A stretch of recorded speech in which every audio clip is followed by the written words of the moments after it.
Make the ground shake.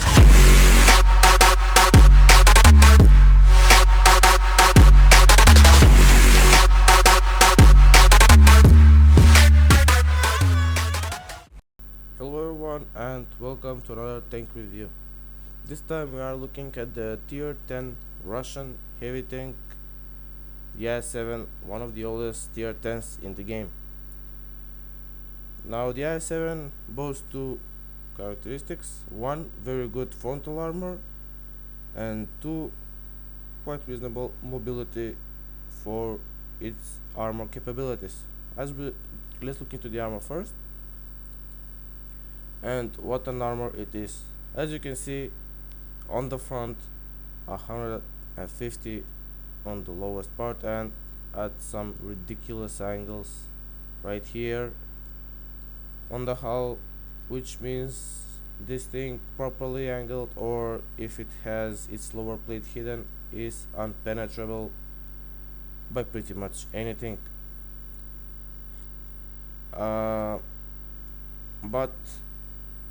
the lower plate is a weak spot. As you can see, it is around 240 millimeters of effective armor, so that means that almost all tier 10s can go through this if it's unangled or unprotected. The upper two parts of the pike nose, the famous Russian pike nose, are very good. As you can see, on the lowest part 280 and upwards on both. So what I would try, because I have experience with a lot of tanks, is, even though this is a pike nose, still angle the tank a bit. That way the lower plate has a much greater effectiveness, and these parts here aren't that much weaker, as you can see. So always angle the IS-7 a bit. But if something like an Panzer E-100 is looking at you, don't angle it and hope that he will shoot on the upper part of the hull.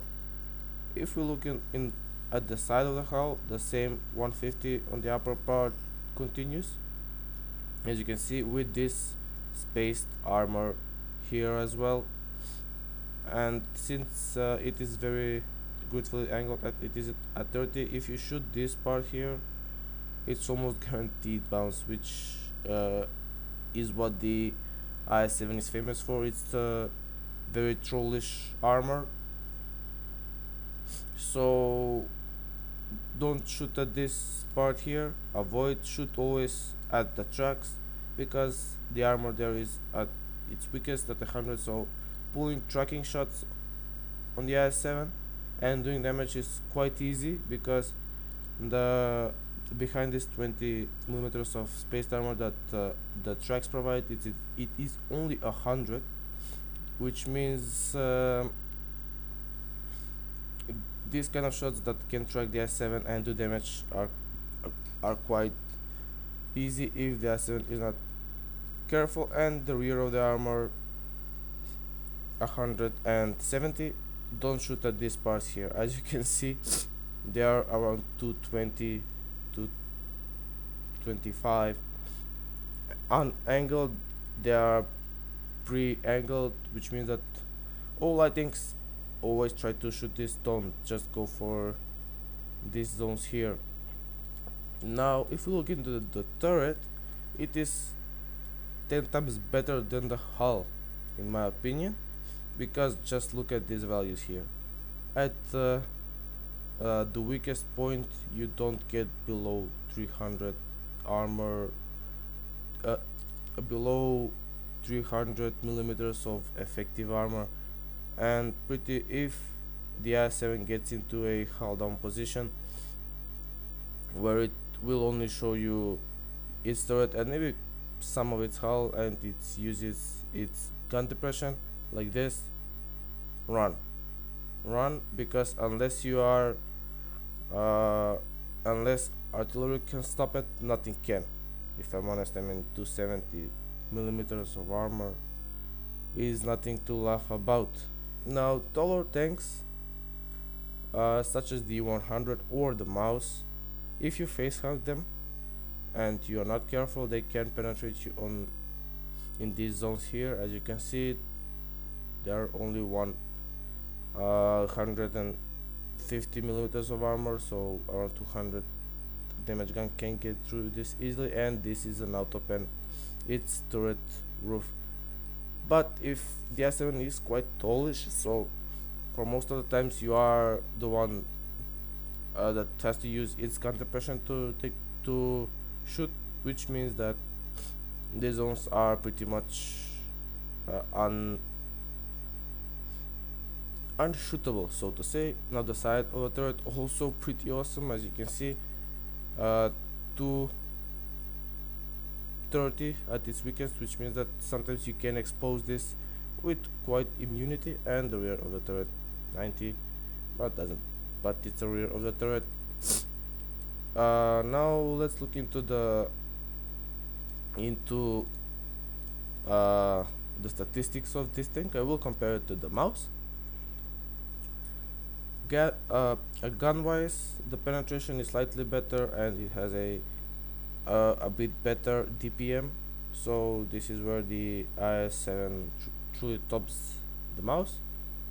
But the shell capacity, as you can see, the mouse carries 68, but this only carries 30, which means that if you have a long game and you had to fire a lot, you can run out of ammo, so be wary of that. The shell velocity is pretty poor at 900, but this gun is not a sniping gun, so it doesn't really matter. The view range at 400 is pretty standard for a tier 10 tank. The accuracy and the gun stats are what are letting this gun down. As you can see, 0.4 accuracy with 3.1 second aim time.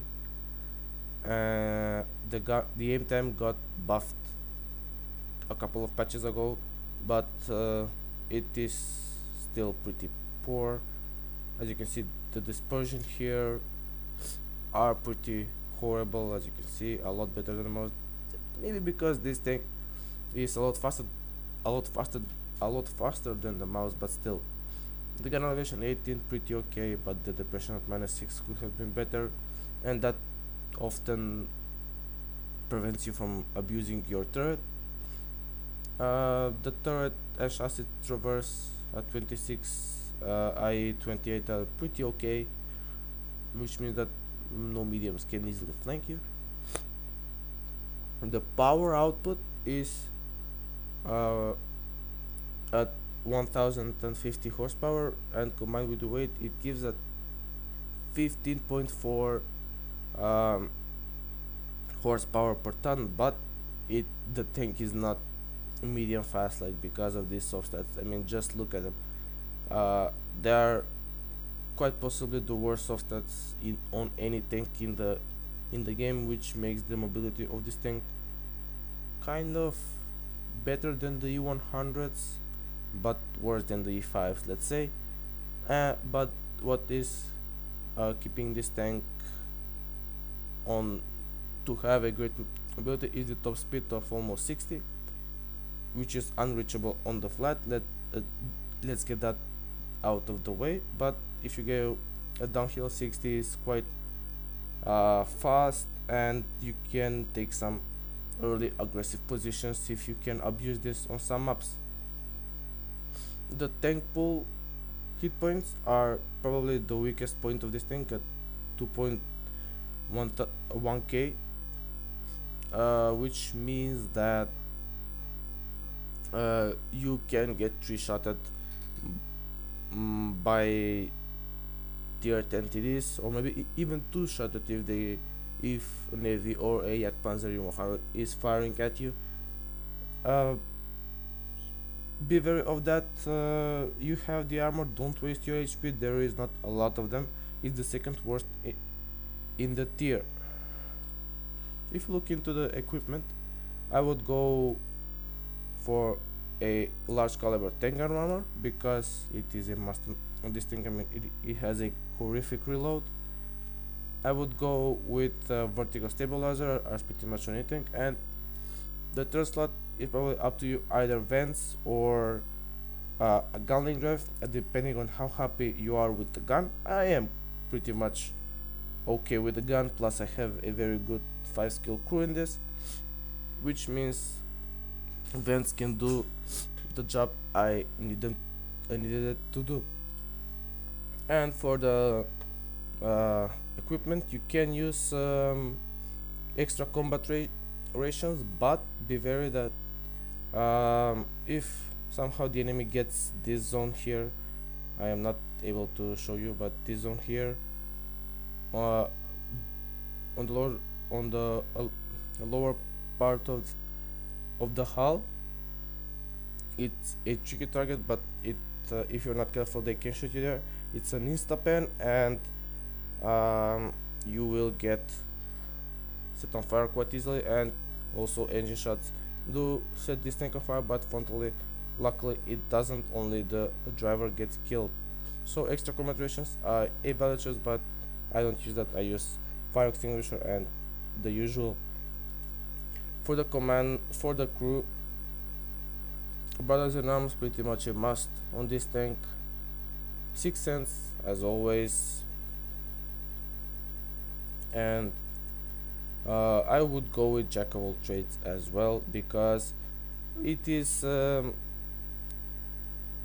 very useful, because the driver often gets killed and artillery can easily take out the rest of the crew, so this helps quite a bit.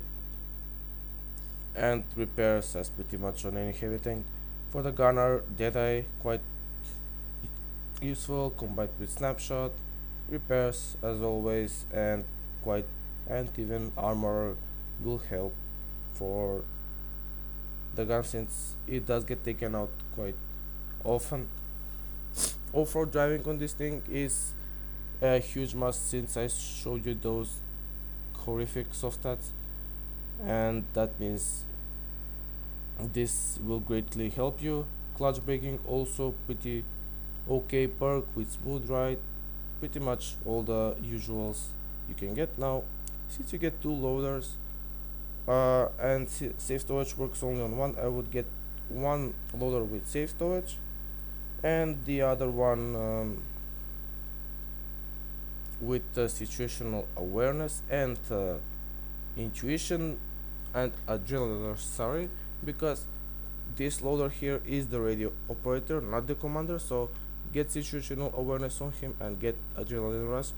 Adrenaline rush helps if you are at 10% of your hit points, which will reduce the reload time by 10%, which is quite a bit, and it helps in those last minute stands to get 1 or 2 shots off, possibly. Enough of this theory crafting. Let's get into the battle. And this is the game I had in the IS-7. As you can see, it's on Lakeville and it's an encounter matchup. It's a pretty good matchup for me. Only 4 tier 10s on each side with 1 artillery, which might cause me some trouble. Now what I am doing here is rather unnecessary, perhaps, or maybe even unreasonable, but I am trying to get the Heavy Tank 12 mission complete, the set for the T55A, which says that you must block at least 3 times the damage of your vehicle and do 2000 damage as well. The latter part isn't that difficult in a tier 10, if I'm honest, but the first one is pretty difficult because you do have more hit points than something else. Now, since I do not want to waste any hit points, and I am worried that the FV might snipe me, or the Borsig, both of those things are very accurate guns, and the VK is not spotted still, I will uh, I am trying to use this corpse of the T-71 here for protecting my lower plate, and it's rather tricky if I'm honest, because at this point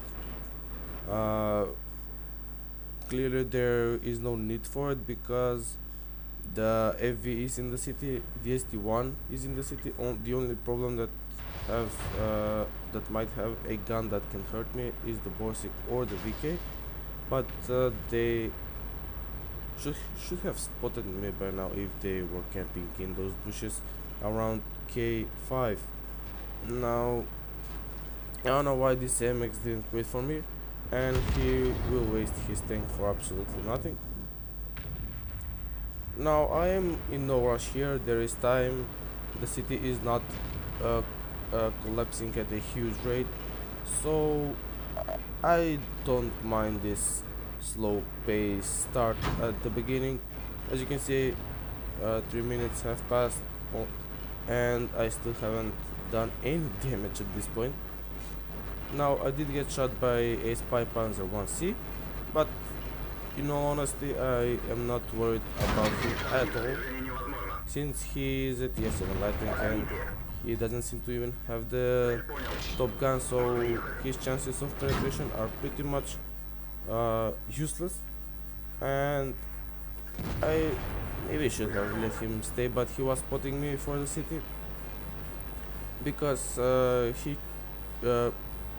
because of his inability to penetrate me, the damage blocked by armor was just building up and building up. Now I do get into the base, if I'm honest, and I spot the VK, the DT-5041 and the Borsig. Now I tried my best to angle my armor to its fullest, and it worked against the Type and the T-5041. Now I fall back here a bit, and I am worried about the Type bush sniping me from those houses there, and because of that I decided I must push and get my gun singing. I did put a side shot into the Type 61 that was trying to make a run for it. Now here is the T-54E1, and this is the IS-7 gun in a nutshell. That shot had around 70% chances of hitting, and it completely missed. The VK truly exposed his sight, and that was an easy penetration for this gun. Somehow the Type gets lucky with his penetration, and I managed to shoot him, and he manages to penetrate me. That was the first penetrating hit from a tank, but the VK bounces as well, and that means, and the Borsig bounces, that was lucky, I have to say, and that means that I have now around 6,000 damage blocked by armor. Now everybody is switching to firing premium shells. The Type fired a heat shell, and the Borsig fires an APCR shell. Looking back now, I think I'm worried about is that this move costing my team the victory, because it's still 10 to 10, but I am in their base, and if I just spot these guys, I think that the STB might be able to put some supporting fire. The only tanks that are left are pretty much not a big threat, I think, to me. Only the Type 61 if it loads gold, and the Object 140 and the AMX are on the other side of the map, so for now I do not have to worry about them. And as I take the T-54E1, the Type makes an appearance, and I just want him to bounce one more shot, if I'm honest here. I don't think that it might be enough, and I angle, but he's firing hit, and now the lower plate is pretty much useless, and I'm just hoping here, and luckily he bounces on my side armor, and GG, mission done. And now I'm saying that they should not cap at this point. I mean, there is one tier 10 artillery and one AMX, but I won't get to shoot either of them, so let's look into the post-battle results. These are the post-battle results for the game. As you can clearly see, I managed to get a tanker with a couple of tokens. From the battle hero medals, I've picked up Steel Wall and Spartan because I clearly blocked a hell of a lot of damage, and sadly, even though I did quite a bit of damage, I didn't pick up high caliber, but that's no problem for me because, as you can see on the bottom left, I've completed my mission with honors, in fact, which means I can move to the final mission of the heavy tanks for the T-55A. If you look into the team score, we can see that we did finish top on experience and damage with 4,500 damage, 5 kills, 1 away from a top gun, and 1,118 base experience, which is quite low for an ace tanker, surprisingly, maybe because people are playing this tank badly, even though I don't know what you have to do to not average at least 2,000 damage per battle with this vehicle. And if you look into the detailed report, we can see that we did fire 15 shots and only 12 hits, but from those 12 hits, all of them penetrated, and from our 4,500 damage, 810 were at a sniping distance, those two on the Spy Panzer 1C.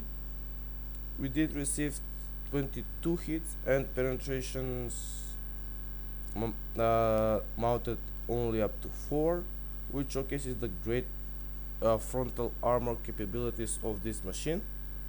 And we damaged damage blocked by armor was around 6.6k, which was slightly over the needed in order to complete this mission. We did spot 4 enemy vehicles, damaged 5 and destroyed 5. Pretty much everything that we engaged at the beginning had to destroy us ourselves, and 1.5k spotting damage.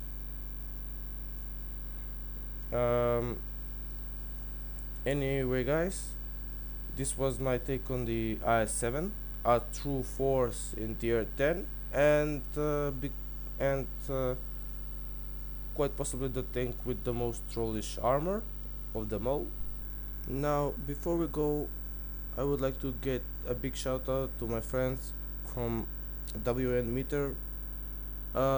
They've been really supportive of my channel, and I would like to give them back, so I will just say a couple of things about their app now. It received a major update, and now, besides your personal statistics, you can compare them with another player. They've also changed the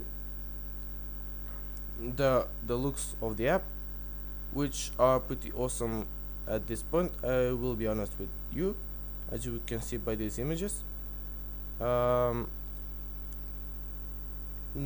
These are pretty much the standard tabs, but this is now greatly utilized, and a lot of bugs were pretty much fixed.